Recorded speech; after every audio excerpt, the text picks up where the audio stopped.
His brother's Gotti, is that correct?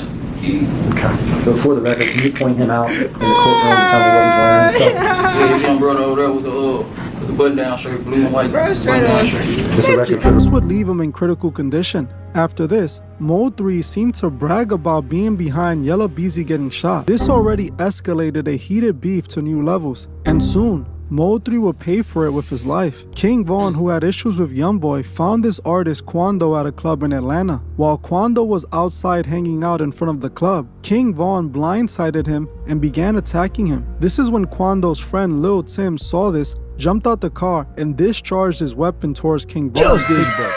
Yes, sir. Back with another video.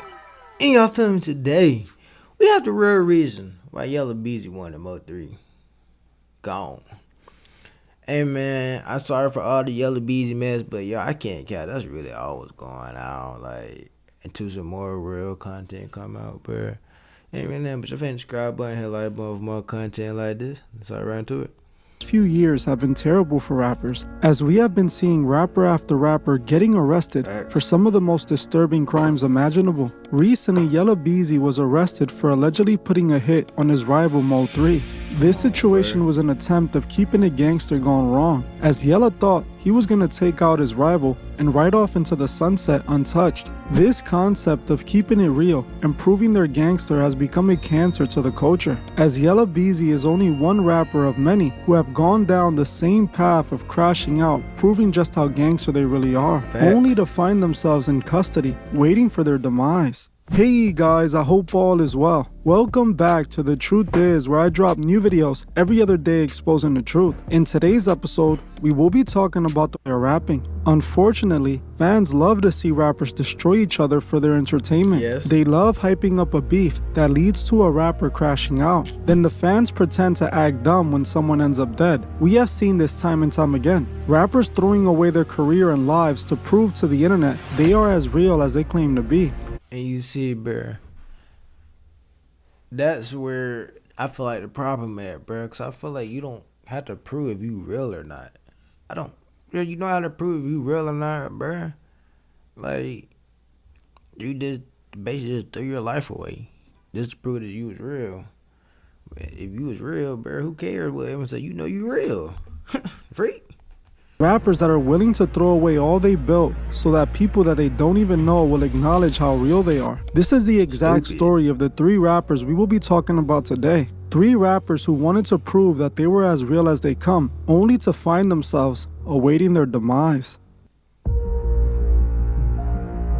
Yella Beezy is a 33-year-old Texas rapper who was recently arrested for allegedly hiring a hitman to take out his rival Texas rapper Mo 3 back in 2020. Back on November 11, 2020, rapper Mo 3 was driving on Interstate 35 when he noticed a car tailing him. He realized this car wasn't just tailgating, but was actively following him. In the middle of the highway, Mo 3 decided to stop his vehicle and attempted to make his way to the passenger side, where it's believed he was attempting to retrieve his weapon. Unfortunately, it was too late, as 2 men had hopped out the vehicle. Come on, wait.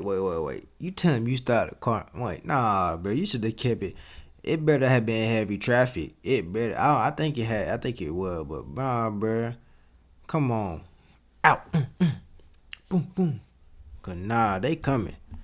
Vehicle that was following him and began to run down on Mo 3. Mo 3 attempted to make a run for it, but unfortunately wasn't able to get too far before the gunman unloaded in his direction, ending him right on the busy highway. Mo 3 met his demise in the middle of traffic, and sadly, his body remained there for several hours before the authorities arrived. The 28-year-old rapper was gone, and at first, no one knew why. Why were these men so desperate to eliminate Mo 3 that they were willing to do it in broad day in the middle of a busy highway? Not long after the incident, the world would start to get answers, as the following month in December 2020, the authorities announced the first arrest in the death of Mo 3, a man by the name of Kewan Dontrell Wright, with the second shooter Devin Maurice being arrested in April 2021. The 2 men responsible for the death of Mo 3 were arrested, and Mo 3's family had gotten their justice. Or did they? As even with these men being arrested, a motive behind the killing wasn't revealed. Why did these 2 men commit this brazen crime in broad daylight? What was their issues with the rapper?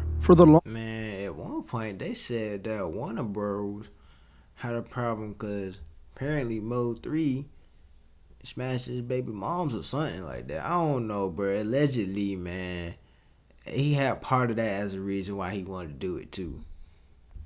Longest, people speculated that the hit was orchestrated by another Texas rapper, Trap Boy Freddy, who moments after Mo 3's death posted a video driving by the same highway where Mo 3 was taken out, seemingly mocking him. Trap Boy Freddy was also closely connected to rapper Yella Beezy, and it was well known that Mo 3 and Yella Beezy were beefing. Even though online people speculated that Trap Boy Freddy was likely responsible, no further arrests came. It appeared that the situation was over, and the two men arrested were the sole people behind the hit. Almost 4 years would pass after the arrest of the two shooters. Right when the world least expected it, the authorities arrested Yella Beezy and charged him with murder for hire, accusing him of being the man who hired the two gunmen who took out Mo 3. The missing piece was finally revealed, and while people were shocked, they weren't surprised as Yella Beezy seemed like one of the prime suspects since the very beginning. But the question many people were left with was, why was Yella Beezy and Mo 3 beefing to begin with? What led to the beef getting to the point where someone had to lose their life?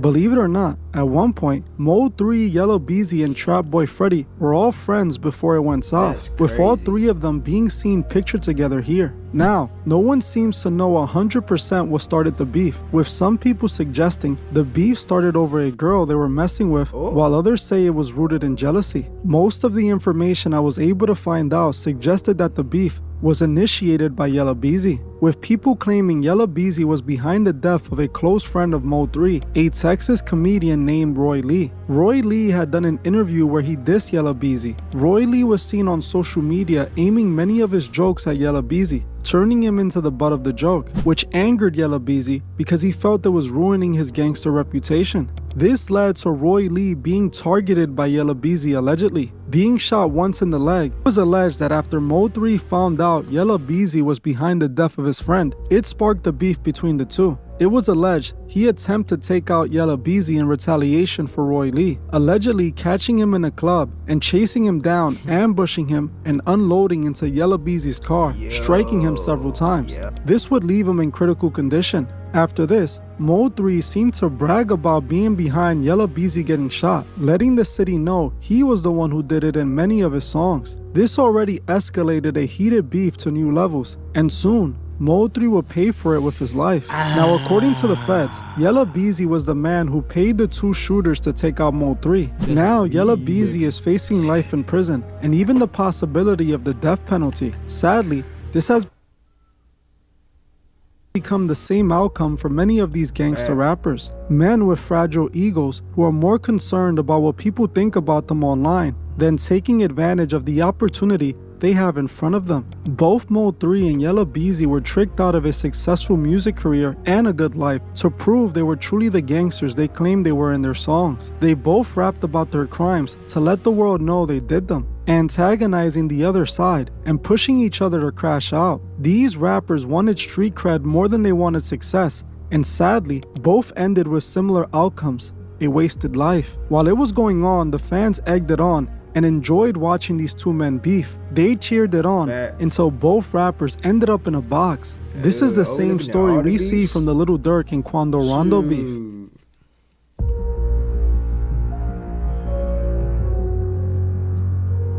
At the end of last year, the rap superstar Little Durk was arrested and charged with murder for hire, being accused of taking out the cousin of rapper Quando Rondo in retaliation for the death of King Von. This situation all started due to the internet beef between NBA YoungBoy and King Von over a girl. The girl was the female rapper Asia. Like, bro, we gotta stop.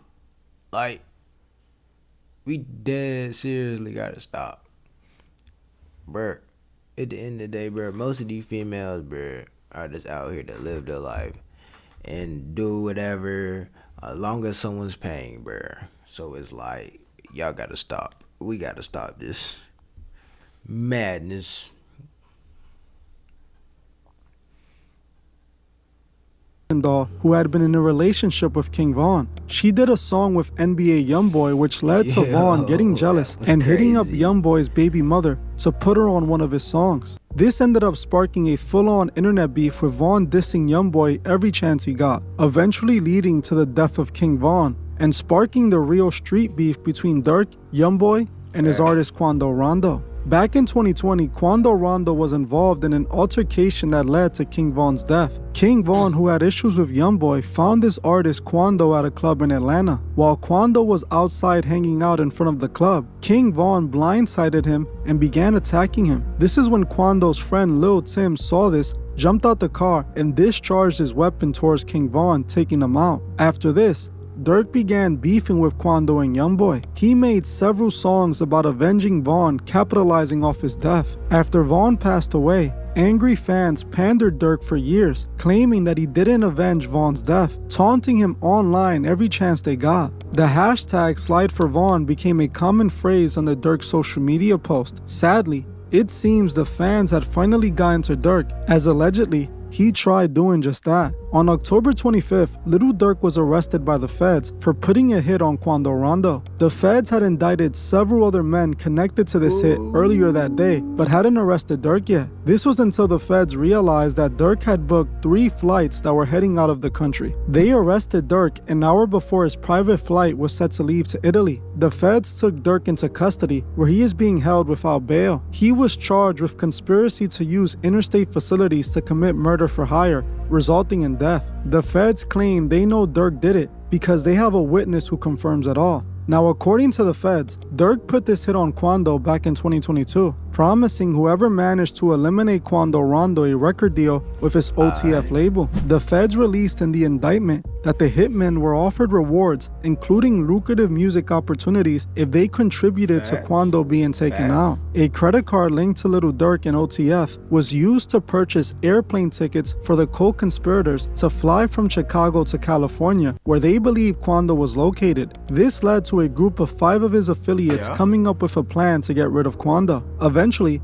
they got the drop that Quando was in West Hollywood, California. The men quickly booked the flights using Durk's credit card. When they found him, they began stalking him, following him around for several hours. Eventually, they chose to strike when Quando's vehicle stopped at a gas station. Durk's guys saw Quando, hopped out the car, and began unloading into the SUV he was in. Fortunately for Quando, he survived the incident, but unfortunately for his passenger, he wouldn't. A close family member of Quando passed away due to the hit, as he was struck instead of Quando. Videos of Quando crying over the passing of his cousin quickly went viral. At first, people didn't know Durk was the man responsible for the hit, as it was believed it could have been a robbery gone wrong or a gang retaliation. But in November 2024, it was confirmed that Durk got his get back. He finally slid for Von like the internet trolls who were antagonizing him begged him to do. He let the internet influence him to crash out. Now the feds are looking to give him life for putting the hit on Quando. Just like Yella Beezy, Lil Durk let the internet and the fans get him to crash out, all over a reputation that honestly means nothing. Lil Durk wanted to prove to the fans that he was a real gangster and that he was down to crash out to prove it. Now King Von is gone, Lil Pav is gone, and Durk is awaiting his demise, and it doesn't look good for him.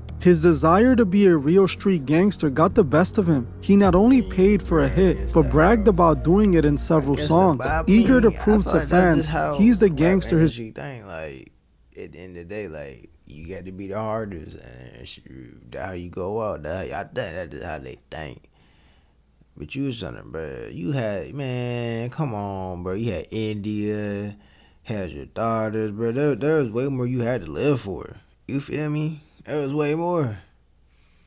I see, and that's the thing where I say, bruh, like, how can you be mad? Like, that's crazy, because the whole thing started this be off of something that ain't had nothing even to do with him at the end of the day. I mean, that's crazy, bruh.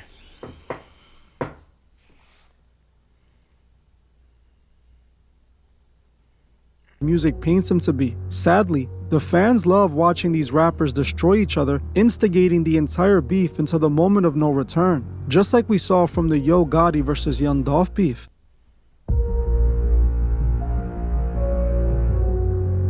The Yo Gotti versus Young Dolph beef ended very similar to the others we have just talked about. A petty beef fueled by fans, jealousy, and hood credibility led to the death of many. Not only did Young Dolph lose his life, but so did Yo Gotti's big brother Big Juke and many others from each side. The problems between Young Dolph and Yo Gotti are rumored to have all started when Young Dolph slept with Yo Gotti's girl at the time, which made Gotti dislike him. It is also believed the beef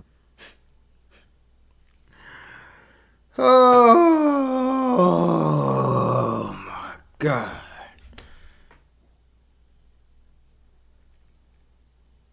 Could have been started due to Young Dolph turning down a record deal offered to him by Yo Gotti. Not long after this rumor, Yo Gotti... Nah. Y'all, I can't say that because I don't know how other people feel, but... Man...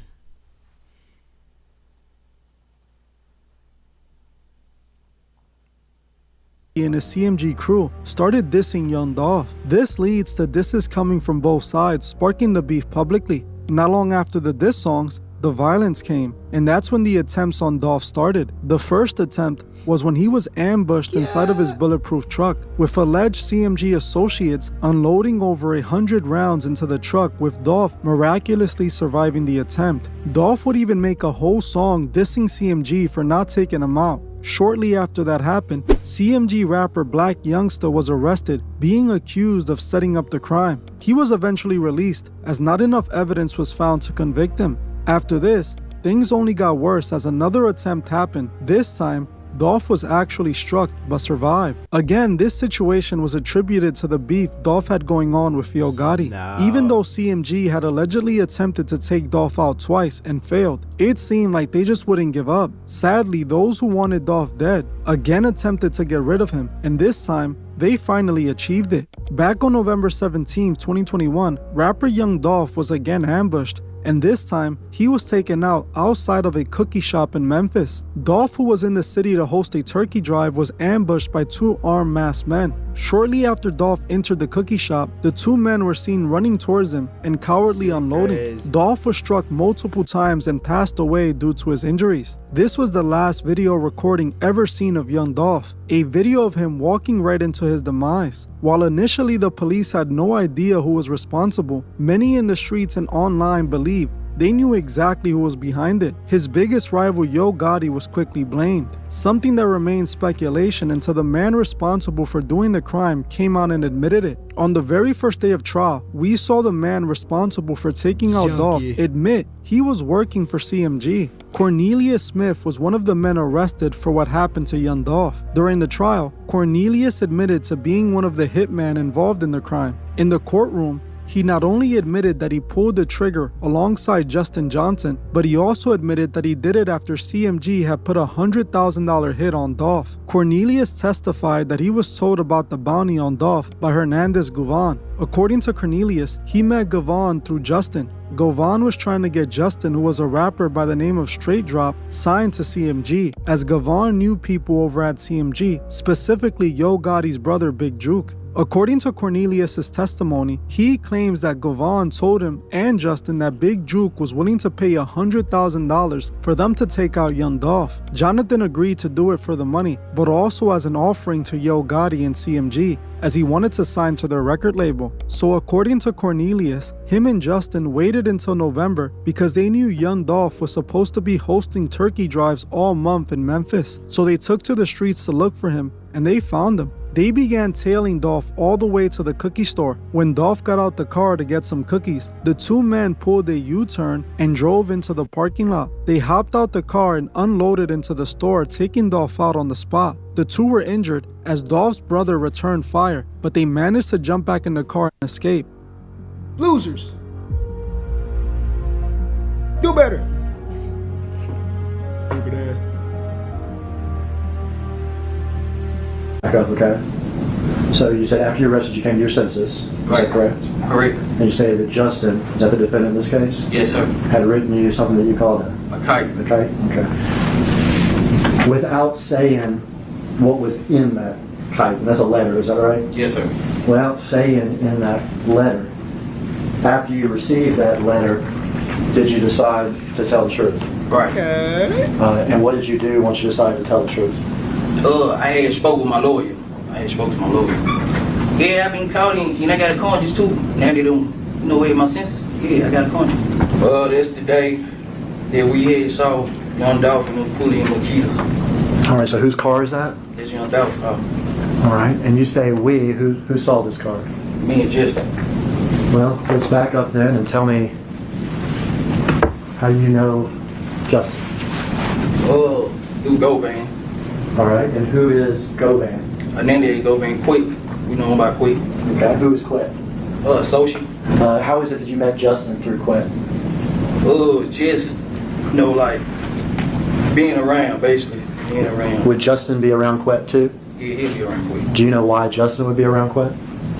They look at each other like brothers, brothers, and then just rap or whatever. All right, you knew Justin to be a rapper? Yeah. Did you know his rap name? Straight drop. And did you know Quet to be involved in, I guess, the rap business or something? He called himself. Okay. What sort of would he call himself as far as being in the business? I guess a negotiator. I don't know. A negotiator? I don't know. Yeah. Okay. Do you know whether or not he was trying to negotiate for Straight Drop? I guess trying to get him a deal. Okay. Do you know who he was trying to get him a deal with? Big Juke and them got in him. All right. You said Big Jook, is that correct? Yeah. You ever heard of the music label CMG? Yeah. Is that Big Jook's? Yeah, Big Juke and them. And his brother, right? Yeah. His brother's Gotti, is that correct? Yeah. Okay. So for the record, can you point him out in the courtroom and tell me what he's wearing and stuff? Yeah, his young brother over there with the button-down shirt, blue and white button-down shirt. If the record could verify the defendant, Mr. Justin Johnson, Your Honor. Let the record reflect that the witness has identified the defendant. So how did you get to be with Justin Johnson this day on November 17th, 2021? We knew that, they had heat on Dolphin them head or whatever, so Who had a hit on whose head? Big Juke had a hit on Dolph head or whatnot, so How do you know that Big Jook had a hit on Dolph's I head? could quit had told me about it, quit, and what I'm saying, being just How much money was it supposed to be? 100,000 on Dolph head. And had you agreed to do this hit? Yes, sir. Had Justin agreed to do this hit? Yes, sir. Were y'all going to do it together? Yeah, they been on it, but yeah. Were there any arrangements as far as splitting the money or anything? Yeah, me and him supposed to be giving Quit 10,000 apiece. All right, so you and him were going to give Govan 10,000 apiece? Yeah. And how much were you going to get? I was getting 40, he was getting 40. Okay. Had you spoken with Justin about this? Yeah, we had been talking about it. Okay. This was not something that just happened this day, but something that was in the process for weeks? Yeah, How did y'all hook up this day, if you remember? he had pulled up to get me. He came and got me or whatever. Where'd he get you from? He got me from my father's house. Where's your father's house? Ablamon Sims. Orange Mound area? Yeah. Had with his brother when Dolph was who so-called himself as well, as just that he was willing to pay $100K for Dolph's head, a decision that not only cost Dolph everything, but himself as well, as just under 2 years after the hit, Big Juke was ambushed and taken out just like young Dolph, leaving Yo Gotti not only without an enemy, but also without a brother. Even though Big Juke was who so-called put the hit on young Dolph, we all know why he did it. Big Juke was doing what his big brother wanted done. He wanted his biggest rival gone, and his brother did just that. Gotti most likely celebrated with his brother when Dolph was taken out, only to lose his brother to that very same decision. Now, just like the other situations we spoke about today, this seemingly idiotic, unnecessary beef led to the destruction of so many lives. Yo Gotti let the internet trick him into crashing out for their entertainment. He, like the other rappers we spoke about, wanted to prove they were the biggest gangster around. They all wanted to prove to the fans that their raps were in cap. As much as these rappers are fueled by the fans, I can't solely blame the artists or the fans for this, as this entire culture of death music and beefing for the public was manufactured and fueled by the record labels. These record labels took the worst parts of hip-hop and amplified them, making it the most popular parts of the culture. Those who own these labels have been strategically signing more gangster rappers while avoiding conscious rappers. They spend hundreds of millions of dollars marketing gangster rappers and rewarding their behavior, leading to the demise of an entire generation. They promoted gangster rap until it became its final form, drill music, which was the result of years of their agenda. Kids are now literally throwing away their lives for diss records they can use to fuel a rap career. A rap career that's paid for by the record labels. While the fans and the rappers are a part of the problem, they are both manipulated by the same people. The men who profit from it all and enrich themselves off death and pain of others. All of these men were tricked into throwing away their lives and influenced many other young men to do the same. While these industry executives monetized every moment of it, it's time we wake up. It's time we only push those who positively shape facts. Cause there's a lot of negativity going around in this world, and bruh, this spoke nothing but facts. I cannot cap, bruh. I believe like the music industry is very like negative. I feel like it do push very negative agenda. I mean, unalivings, robbings, all that. Like, it's a lot of negativity, and I'm saying we don't need all that at the end of the day. We really don't.